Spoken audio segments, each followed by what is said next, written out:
আমরা আজকের পাঠ প্রবন্ধ রচনা। মধ্যশিক্ষা পর্ষদে প্রবন্ধ রচনায় সব থেকে বেশি নম্বর, অর্থাৎ 10। তো এই প্রবন্ধ রচনার ক্ষেত্রে 400 শব্দের মধ্যে এটা সীমাবদ্ধ রাখতে হয়। আর মনে রাখতে হয় যে ওই 10% কম বা বেশি। তাহলে 40টি শব্দ, আমি 400 শব্দ থেকে 40টি শব্দ বেশি তার সঙ্গে যোগ করতে পারি, অথবা 40টি শব্দ কম হতে পারে। আমাদের একটি বিষয় খুব সুন্দরভাবে মনে রাখতে হবে যে পরীক্ষার একেবারে শেষ দিকে গিয়ে আমরা খুব তাড়াহুড়া করে প্রবন্ধ রচনা শুরু করি। এটাতে হয় কি, এর মর্যাদা ক্ষুণ্ণ হয়। সুতরাং শেষে করা আপত্তি কিছু নেই, তবে যে বিষয়টি আমাদের মনে রাখা দরকার তা হলো এরকম যে আমার তার জন্য সময় বেছে রেখে দিতে হবে, যেই সময়ের মধ্যে আমি ওটাকে শেষ করব। তা না হলে খুবই মুশকিল। আমাদের মনে রাখতে হবে প্রবন্ধ রচনাটি হলো আসলে আমাদের নির্মিতির, অর্থাৎ বাংলা শিক্ষার পূর্ণতা কতটুকু হলো, নিজস্বতা কতটুকু তুলে ধরতে পারি, তারই একটি পটরেখা হলো প্রবন্ধ রচনা। আমরা যে সংলাপ করি তাও তাই, আমরা যে প্রতিবেদন লিখি তাও তাই, কিন্তু এদের থেকে সেখানে খুব সীমিত শব্দের মধ্যে করতে হয়, মাত্র 150 শব্দে, আর এখানে 400 শব্দে। সুতরাং আমাদের মনে রাখতে হবে প্রবন্ধ রচনা একটি সম্পূর্ণ আলাদা বিষয়। প্রবন্ধ শব্দটির অর্থ হলো প্রকৃষ্ট রূপে বন্ধন। কেবল আক্ষরিক অর্থটুকু ধরলে প্রকৃষ্ট বন্ধন হয় না। আর বন্ধন শব্দটির ধাতুগত প্রয়োগ আঁটোসাঁটো অবস্থা, কিন্তু এখানে প্রবন্ধ ব্যাপারটি ঠিক তেমন নয়।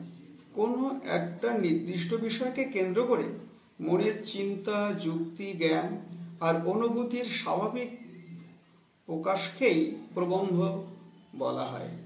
ইংরেজিতে তাই এটি হলো এসে, যার আভিধানিক অর্থ loose sally of the mind, অর্থাৎ ব্যক্তি মনের অবাধ ও চাতুর্যতাপূর্ণ প্রকাশ। আসলে বিষয়ের সঙ্গে আঙ্গিক আর দৃষ্টিভঙ্গির মেলবন্ধনেই সার্থক প্রবন্ধের সৃষ্টি হয়। তাই এই সম্পর্কে আলোচনা প্রসঙ্গে রবীন্দ্রনাথের একটি উদ্ধৃতি আমাদের দিতেই হয়। এমন, রচনা বলিতে গেলে ভাবের সহিত ভাব প্রকাশের উপায় দুই সম্মিলিতভাবে বুঝায়, কিন্তু বিশেষ করিয়া উপায়টাই লেখকের। সুতরাং প্রবন্ধ লেখার উপায় বা কৌশলটি এবার আমাদের সহজভাবে একটু বুঝিয়ে দেওয়ার চেষ্টা করি। এই কটা কথা বিশেষভাবে মনে রাখবে। প্রদত্ত বিষয়টি সম্পর্কে স্বচ্ছ স্পষ্ট ধারণা।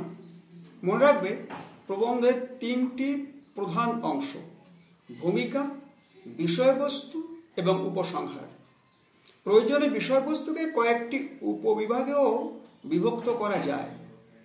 প্রবন্ধের ভূমিকা অংশটি হল সংক্ষেপে সমস্ত রচনাটির একটি সুস্পষ্ট দিক নির্ণয়। সুতরাং ভূমিকার সঙ্গে সামঞ্জস্য রেখে মূল আলোচনায় প্রবেশ করতেই হয়। এই আলোচনা অংশটি তথ্য, যুক্তি, বিচার এবং বিশ্লেষণে সমৃদ্ধ হলে প্রবন্ধটি হয় আকর্ষণীয়। শেষে উপসংহার অংশটিতে সামগ্রিক আলোচনার পরিপ্রেক্ষিতে সিদ্ধান্তমূলক মতামত জানিয়ে প্রবন্ধটি শেষ করতে হয়। এবার কয়েকটি বিষয় একটু দৃষ্টিপাত করি। প্রবন্ধের বিষয় অনুযায়ী প্রাসঙ্গিক উদ্ধৃতি দেওয়া যেতেই পারে, কোনো ব্যক্তির উদ্ধৃতি, বিশেষ ব্যক্তির উদ্ধৃতি, বা কোনো কবিতা বা গল্পের উদ্ধৃতি। লেখার সময় আধুনিক বাংলা চলিত গদ্য অনুসরণ করে প্রবন্ধ লেখায় শ্রেয়। লেখার ভাষা সরল ও সাবলীল হওয়া বাঞ্ছনীয়। ভাষাগত দক্ষতা এবং সাহিত্যবোধের প্রকাশ প্রবন্ধের উৎকর্ষ বৃদ্ধি করে। তাই খেয়াল রাখতে হবে লেখার সময় আবেগ, যুক্তি ও কল্পনার সংমিশ্রণ ঘটলে রচনাটির গুণগত মান বৃদ্ধি পায়। এবার নির্ধারিত 6টি প্রসঙ্গে এর নমুনা নিয়ে একটু আলোচনা করব। এই 6টি নমুনা আমাদের মধ্যশিক্ষা পর্ষদের কর্তৃক স্বীকৃত। বিজ্ঞান এবং পরিবেশ একটি বিষয়। এর মধ্যে কি হতে পারে? বিজ্ঞানের অগ্রগতি ও পরিবেশ সংরক্ষণ, বিজ্ঞান মনস্কতা ও কুসংস্কার, পরিবেশের ভারসাম্য রক্ষার জলাভূমির ভূমিকা। এই বিজ্ঞানের বিভিন্ন দিক হতে পারে, বিজ্ঞানের ভালো মন্দ, বিজ্ঞানের সুফল কুফল, নানা বিষয় আমাদের হতে পারে। দ্বিতীয় বিষয়টি হচ্ছে সাম্প্রতিক ঘটনা, যেমন ধরো ভারতের স্বাধীনতার 70 বছর, ধর্মীয় মৌলবাদ ও বর্তমান বিশ্ব, কন্যাশ্রী প্রকল্প, এগুলো সাম্প্রতিক ঘটনার মধ্যে পড়ে, যেটা অতি সাম্প্রতিক ঘটে গেল। আর ব্যক্তিগত অভিজ্ঞতা 3 নম্বর যেটা, সেটা হলো যেমন ধরো নৌকা ভ্রমণের অভিজ্ঞতা, একটি বৃষ্টিমুখর দিনের অভিজ্ঞতা, দার্জিলিং এর পথে, এগুলো হচ্ছে অভিজ্ঞতা নির্ভর। এবার চতুর্থত ভাষা, সাহিত্য, সংস্কৃতি নানান দিক, যেমন পশ্চিমবাংলার হস্তশিল্প, বাঙালির কীর্তন গান, বাংলার শিশু কিশোর সাহিত্যের বিভিন্ন চরিত্র, এইগুলো। এবার পঞ্চমত উপযোগিতামূলক বিষয়, জীবনচরিত পাঠের প্রয়োজনীয়তা, সংবাদপত্র পাঠের উপযোগিতা, চরিত্র গঠনের খেলাধুলার প্রয়োজনীয়তা, এই বিষয়গুলো। আত্মকথামূলকের মধ্যে পড়ে একটি বটগাছের আত্মকথা, একটি ভাঙা ছাতার আত্মকথা, একটি আংটির আত্মকথা, একটি রাজপথের আত্মকথা, একটি কফি মগের আত্মকথা। যে কোনো একটি বিষয় সে যেন নিজেই নিজের কথাগুলো বলছে, এটা অচেতন, কিন্তু তার মধ্যে একটা মন নিবেদন করে একটা ভাব নিয়ে সে যেন নিজেই নিজের কথাগুলো বলছে। এইভাবে আমরা একটু চেষ্টা করলে ভালো এবং উন্নত মানের রচনা তৈরি করতে পারি। পর্ষদে আমাদের অনুবাদ করতে হয়। অনুবাদ বলতে একটি ভাষা থেকে আরেকটি ভাষাতে ভাষান্তর করা। আমাদের যেটা করতে হয় সেটা হচ্ছে ইংরেজি ভাষা থেকে বাংলাতে আনতে হয়। অনুবাদ হুবহু এক ভাষা থেকে আর এক ভাষাতে নিলে হুবহু করা বাঞ্ছনীয় নয়। সবসময় তার ভাবানুবাদ করাটাই ঠিক, কেননা প্রত্যেকটি ভাষার একটা নিজস্বতা আছে, সে তার মতো করেই চলে। সুতরাং যদি আমরা ভাষা বদল করি, হুবহু আগের ভাষার মতো নিলে কিন্তু হবে না, তাতে শ্রুতি মধুরতা বিঘ্নিত হয়, খণ্ডিত হয়। এবার আমরা এই বিষয়গুলোর দিকে ধীরে ধীরে চলব।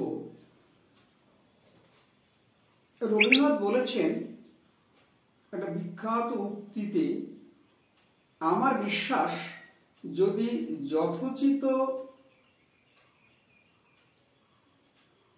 অধ্যবসায়ের সঙ্গে 2টি বৎসর কাল ব্যাপী এই অনুবাদ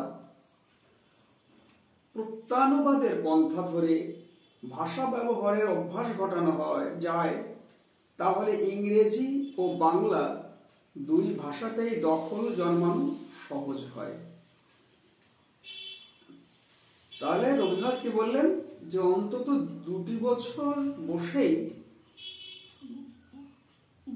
অনুবাদ শিখতে হবে 2টি ভাষাতেই, মানে বাংলা এবং ইংরেজিতে। মানে ইংরেজি এবং বাংলার কথা বলেছেন, পক্ষান্তরে বোঝাতে চেয়েছেন সমস্ত ভাষার ক্ষেত্রেই তাই। একটি টাইম স্প্যান, মানে একটা টাইমে নিয়ে, একটা সময় নিয়ে 2টি ভাষাই ভাষান্তর করা উচিত। সেই 2টি ভাষাতেই, এক ভাষা থেকে আর এক ভাষা, আবার এ ভাষা থেকে আর এক ভাষা, দ্বিতীয় ভাষা, এইভাবে সেই 2টি ভাষাকে নিয়ে যদি বছর 2 নাড়াচাড়া করা যায়, তাহলে তার উপরে এই ভাষান্তরের দখল জন্মায়। এবার অনুবাদের কায়দা কানুন প্রসঙ্গে আমরা একটু আলোচনা করব। প্রত্যেকটি ভাষার নিজস্ব কিছু বৈশিষ্ট্য থাকেই। বাংলা এবং ইংরেজি ভাষার গঠন রীতি ও বাক্যবিন্যাস এক নয়। যেমন আই এম ইল, আমরা বাংলায় অনুবাদ করলে বলি কি আমি অসুস্থ, আমি হই অসুস্থ, এটা আমরা লিখি না। এখানে কিন্তু ক্রিয়াপদকে আমরা উজ্জ্ব রাখি। কিন্তু মনে রাখতে হবে যে আমি অসুস্থ একে ইংরেজিতে বদল করো, সেক্ষেত্রে কিন্তু আই অ্যাম ইল লিখতেই হবে, ওই যে বলছিলাম। সুতরাং মনে রাখতেই হবে ইংরেজির ক্ষেত্রে কিন্তু ক্রিয়া কখনই উচ্চ থাকে না, যেটা বাংলার ক্ষেত্রে থাকা সম্ভব থাকে না। এটা আমাদের একটু মাথায় রাখতে হবে। সাধারণভাবে বঙ্গানুবাদ দুরকমের, আক্ষরিক বা আবিধানিক আর ভাবানুবাদ। আক্ষরিক বা আবিধানিক হুবহু তেমন করে, যে বিজ্ঞানের বিষয়গুলো খানিকটা সেরকম হয়। আর ভাবানুবাদ হচ্ছে যে বিষয়টিকে ইংরেজি থেকে বাংলায় আনতে হবে, ইংরেজিতে যা বলা হয়েছে তার যা ভাব, বাংলায় সেই ভাবটিকে বুঝিয়ে দেওয়ার দায়িত্ব পালন করা, তাহলেই যথেষ্ট। ইংরেজি থেকে বাংলায় অনুবাদ করার সময় আমাদের যে সমস্ত বিষয়গুলির দিকে একটু বিশেষ নজর রাখতে হবে, সেগুলো একটু শুনে নাও। বাংলা ভাষার নিয়ম অনুযায়ী কর্তা, কর্ম, ক্রিয়া, কিন্তু ইংরেজি ভাষার নিয়ম অনুযায়ী হচ্ছে কর্তা, ক্রিয়া, কর্ম। এই দুটো দিকে একটু নজর রাখতে হবে। এটা আমরা জানি, যদিও খুব সাধারণ বা প্রাইমারি কথা, তবু আমাদের একটু আমি আলোচনা করে দিলাম। এবার আমাদের দেখতে হবে এই অনুবাদ যখন করব তখন কোন কোন বিষয়গুলো বিশেষভাবে লক্ষ্য রাখব তা একটু দেখে নিই। ধরো প্রদত্ত অনুবাদে আছে বাঁশ, পেন্সিল, পেন, পেন আমরা কলম লিখতে পারি, কাপ, যেগুলো আমরা বাংলায় ব্যবহার করি, তাকে কিন্তু অনুবাদের সময় ঠিক বানান করে বাঁশ বা পেন্সিল বা কাপ এটা লেখাই বাঞ্ছনীয়। আবার যেমন ধরো অ্যাসার্টিভ, এক্সক্লেমেটরি বা ইন্টারোগেটিভ, এই নির্দেশমূলক, বিস্ময়বোধক এই সমস্ত প্রশ্নগুলো যখন থাকে, এর গঠন কৌশল মেনে এই ভাবটিকে ফুটে তুলতে হবে। যেমন হোয়াট ডু ইউ সে, এখানে জিজ্ঞেস করা হলো, এখানেও ঠিক বাংলায় তুমি কি বলছো।